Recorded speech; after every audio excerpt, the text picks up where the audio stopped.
están? Yo soy estudiante de la Facultad de Medicina del Instituto de Ciencias y Estudios Superiores de Tamaulipas. Estoy en la materia de anatomía que nos imparte el doctor Iván Torres. Yo les hablaré acerca sobre las vías espermáticas y el cordón espermático. Las vías espermáticas o vías genitales masculinas vienen siendo el epididismo, los ductos deferentes, los ductos eyaculadores y la uretra.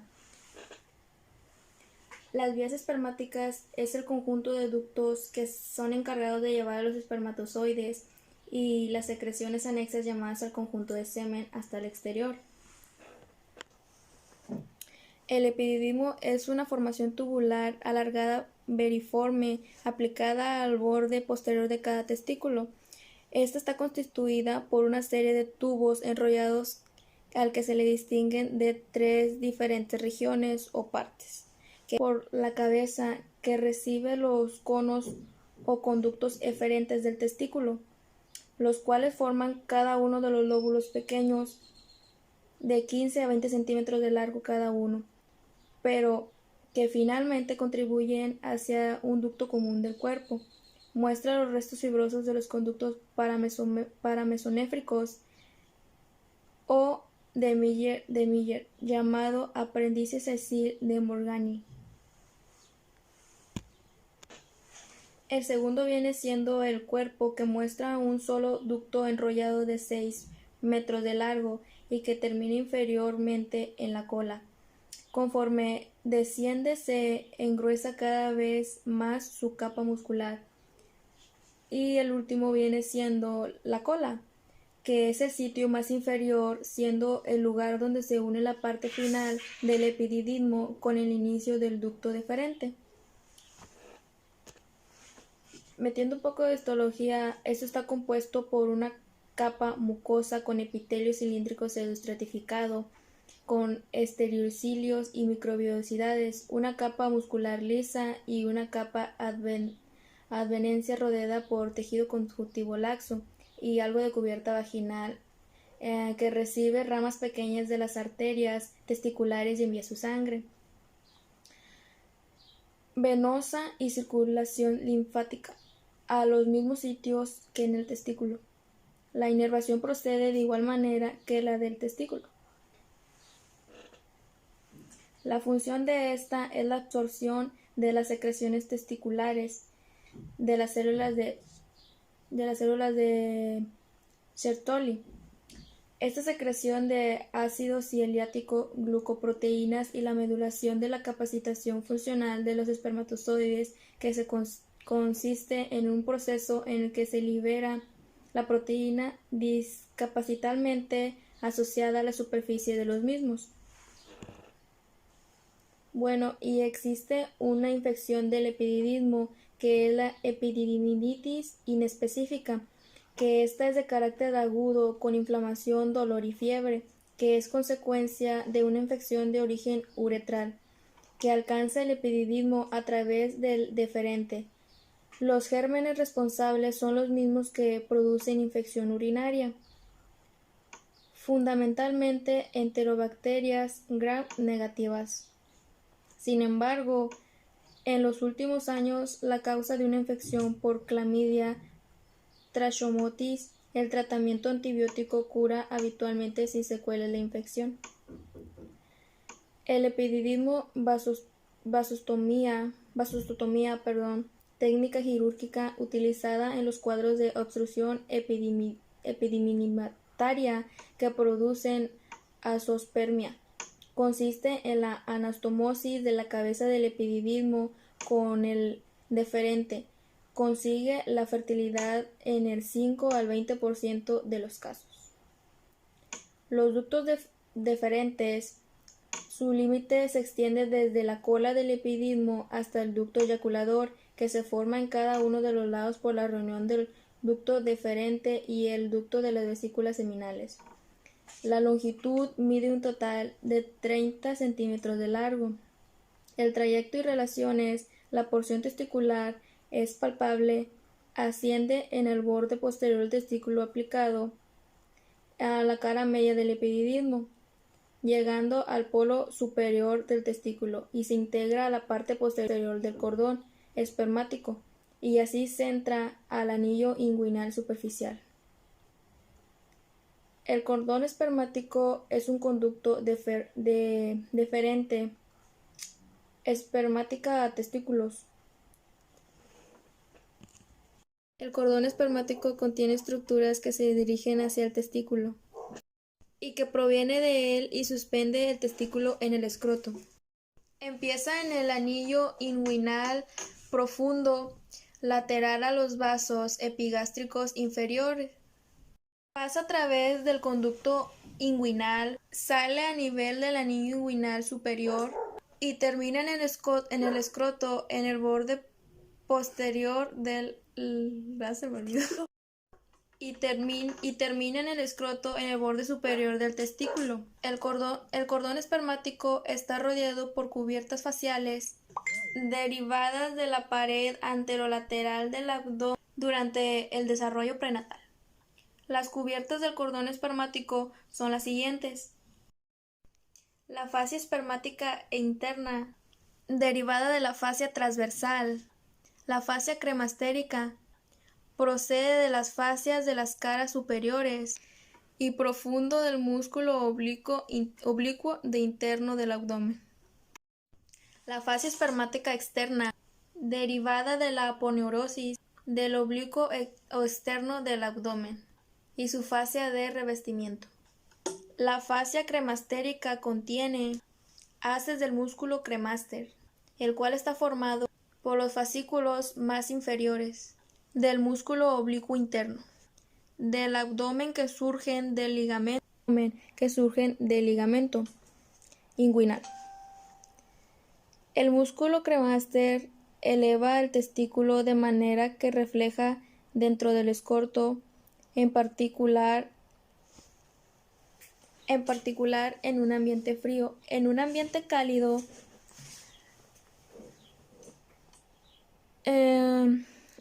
cálido, como un baño caliente, el cremaster se relaja y el testículo desciende profundamente dentro del escroto. Ambas respuestas tienen un lugar en un intento de regular la temperatura del testículo para la espermatogénesis. Esta es la formación de los espermatozoides.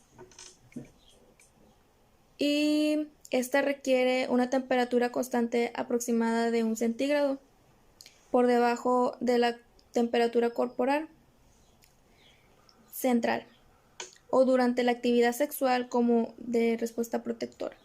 El cremaster actúa en conjugación con el músculo dartos, un músculo liso del tejido subcutáneo carente de grasas del escroto, que se inserta en la piel. El dartos ayuda a la elevación testicular al producir la concentración de la piel del escroto. En respuesta a estos mismos estímulos, el cremaster está inervado por el ramo genital del nervio genitofemoral, un derivado del plexo lumbar. El cremaster es un músculo estriado con inervación somática, mientras que el dartos es un músculo liso que recibe inervación autónoma. El ligamento redondo de la mujer, aunque está menos desarrollado y a menudo no se distingue, recibe contribuciones similares de las capas de la pared abdominal cuando atraviesa el conducto. Los componentes del cordón espermático son el conducto deferente, la arteria testicular, la arteria del conducto deferente, la arteria cremastérica, el plexo venoso panitiforme, las fibras nerviosas simpáticas, el ramo genital del nervio genitofemoral, los vasos linfáticos y el vestigio del proceso vaginal. Conducto deferente de tubo muscular con una longitud de aproximadamente 45 centímetros que conduce a los espermatozoides del epididimo al conducto eyaculador. Está la arteria testicular, que se origina en la aorta e irriga el testículo y el epididismo. La arteria del conducto deferente, que ésta se origina en la arteria vesical inferior. Y la arteria cremastérica, que se origina en la arteria epigástrica inferior. El plexo tenoso paniniforme es una red formada por hasta 12 venas que convergen superiormente como venas testiculares derecha e izquierda.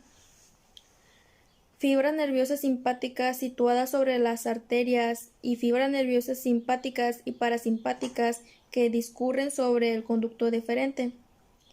La rama genital del nervio genitofemoral que inerva el músculo cremaster.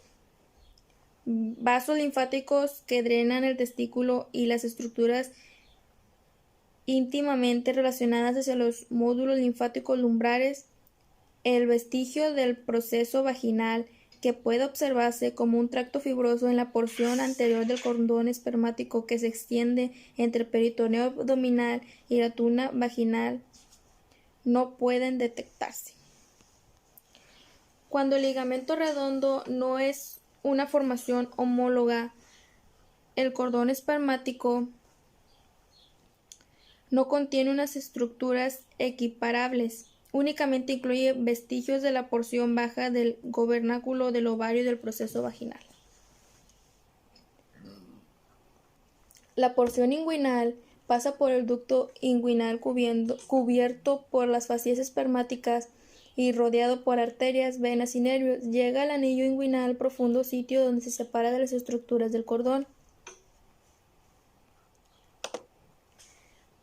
La porción abdominal se curva sobre la cara lateral de la arteria epigástrica inferior, descendiéndose a 2.5 centímetros por delante de la arteria ilíaca externa y luego baja hacia atrás cruzando la cara anterior de dichos vasos.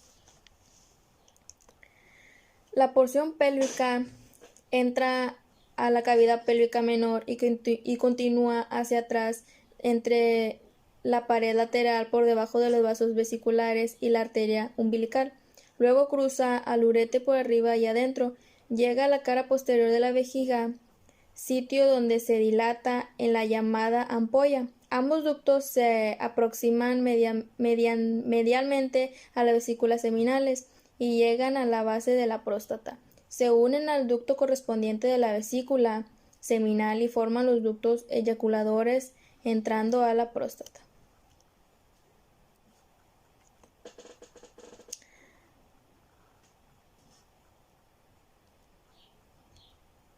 La vesiculitis es una inflamación de la vesícula seminal de etiología infecciosa de incidencia muy baja y en general es secundaria a una infección prostática. El tratamiento antibiótico resuelve el cuadro. En ocasiones puede ser necesaria la extirpación quirúrgica. Los ductos eyaculadores son una parte de tubos que resultan de la unión en cada lado del ducto deferente, y el ducto de la vesícula seminal mide solo 2 centímetros de largo y se extiende desde la base de la próstata. Siguen una dirección anteroinferior dentro de la próstata, llegan al colículo seminal y se abren en la uretra prostática por medio de un orificio para cada uno. Su pared está compuesta por una mucosa y la muscular depende de la fibromuscular prostática. En irrigación, la arteria, rama de la umbilical diferencial, vesical. En la irrigación, las arterias de la rama del umbilical diferencial, vesical inferior, rectal, media, epigástrica inferior, cremástica y testicular, venas homónimas, inervación, los inervan los plexos hipogástricos y neoinguinales, fibras aferentes vesiculares, viscerales, perdón, simpáticas, motoras y parasimpáticas inhibidoras. La uretra es un ducto fibromuscular revestido en de la capa mucosa que conduce la orina durante la micción desde la vejiga hasta el exterior, y en el hombre también conduce durante la eyaculación del semen. La longitud de esta mide aproximadamente 20 centímetros de largo y su límite superior es el cuello vesical e inferior es el meato urinario del grande peniano. Las divisiones y relaciones de esta uretra prostática mide 3 centímetros de largo y pasa a través de la glándula de la próstata. Muestra en su interior a nivel de la pared posterior la cresta uretral o colículo seminal, al cual tiene el uretrículo prostático. Útero vestigial, y los orificios de los ductos eyaculadores. Los senos prostáticos son dos canales laterales que muestran abundantes orificios de los ductilios de la próstata. La uretra membranosa mide de 1 a 2 centímetros de largo, pasa a través de los diafragmas pélvicos y urogenital, se extiende desde el utrículo prostático hasta el bulbo esponjoso, se halla rodeada por las fibras de esfínter externo de la uretra. La uretra esponjosa o peniana tiene una longitud de 15 centímetros, penetra el bulbo esponjoso, donde tiene una dilatación inicial llamada fosa vulvar, sitio donde se abren los conductos de las glándulas de Cooper, y luego pasa al cuerpo esponjoso del pene. Aquí se abren numerosos orificios de las glándulas uretrales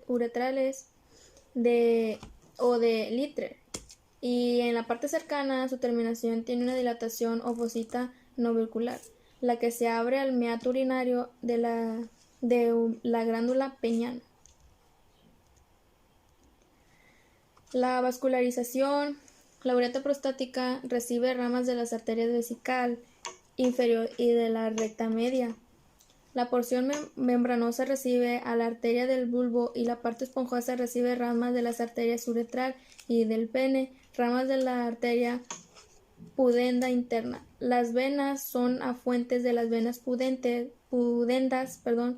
y del plexo prostático. Los linfáticos van a los linfonodos inguinales profundos e ilíacos. La inervación es el plexo prostático, inerva las porciones prostáticas y membranosas en el tanto del nervio pudendo interno. Llega a la parte esponjosa y al músculo esfínter externo.